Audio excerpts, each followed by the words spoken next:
ہارون رشید حج کر کے آ رہے تھے تو اونٹنی کے دائیں بائیں آگے پیچھے لوگ نعرے لگا رہے ہیں، اور جناب کیا بات ہے، نفس نہ اس سے بڑی تسکین کشید کرتا ہے، بڑا لطف لیتا ہے۔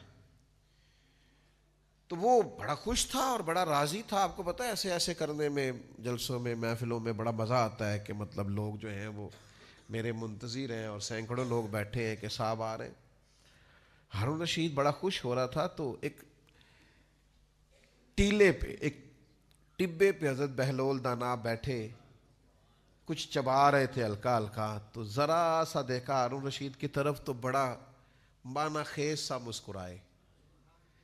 تو بعض لوگ بعض اوقات ایسا مسکراتے ہیں کہ ان کی مسکراہٹ میں بڑے معنی اور مفاہیم پنہا ہوتے ہیں، تو پوچھنے کو دل کرتا ہے کہ جناب آپ بڑا مسکرائے، کیا مطلب؟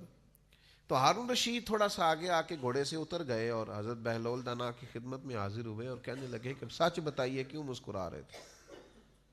حضرت بہلول دانا کپڑے جھاڑ کے کھڑے ہو گئے، کہنے لگے مسکرا اس لیے رہا تھا کہ یہ جو تیرے نعرے لگا رہے ہیں نا، میں نے اپنی آنکھوں سے دیکھا ہے، یہ تجھ سے پہلے کسی اور کے بھی لگاتے تھے، تجھ سے پہلے اوروں کے نعرے لگاتے، میں نے ان سب کو دیکھا ہے، اور مجھے یہ بھی امید ہے کہ یہ تیرے بعد بھی کسی کے نعرے۔ تو کس بات پہ خوش ہو رہا ہے؟ یہ تو تلک الایام نداولها بین الناس، اللہ لوگوں کے دن پھیر دیتا ہے، بدل دیتا ہے دنوں کو۔ تو یہ جو آج تیرے نعرے لگ رہے ہیں یہ کل کسی اور کے بھی لگیں گے۔ تو ہارون رشید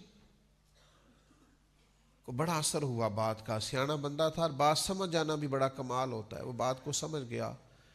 تو حضرت بہلول دانا کے پاس چند گھڑیاں بیٹھ گیا، تو پھر جو مزاج ہوتا ہے بڑے لوگوں کا، اسی مزاج میں وہ گفتگو کرنے لگا، کہنے لگا مجھے کسی نے بتایا تھا آپ پہ تھوڑا سا قرض ہے، تو میرے لیے ایک حکم ہوا تو مجھے بتائیے گا۔ تو حضرت بہلول دانا پھر مسکرائے، کہا آپ کیوں مسکرائے ہیں؟ تو کہنے لگے ایک بات تو بتا، تیرا رب کون ہے؟ تیرا رب کون ہے؟ ہارون رشید کہنے لگے اللہ۔ تو فرمایا میرا کون ہے؟ کہا اللہ۔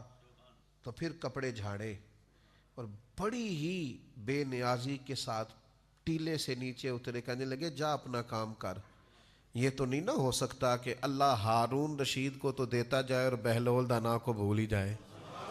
میرے رب کو پتہ ہے کسے کیا چاہیے، لہٰذا میرے مالک نے جو دیا ہے اس پر راضی ہوں، میں تجھے اپنے دکھ کیوں بتاؤں، میرے پاس مصلح ہے، میرے پاس دعا کا رشتہ ہے۔ آج شام دنیا سوئے گی تو ساون کی کالی راتوں میں جب بوندا باندی ہوتی ہے، وہ راتوں کو اٹھ اٹھ روتے ہیں جب خلقت ساری سوتی ہے۔ تو آج ہی کہہ لینا ہے میں نے اپنے رب سے، کہہ لینا ہے۔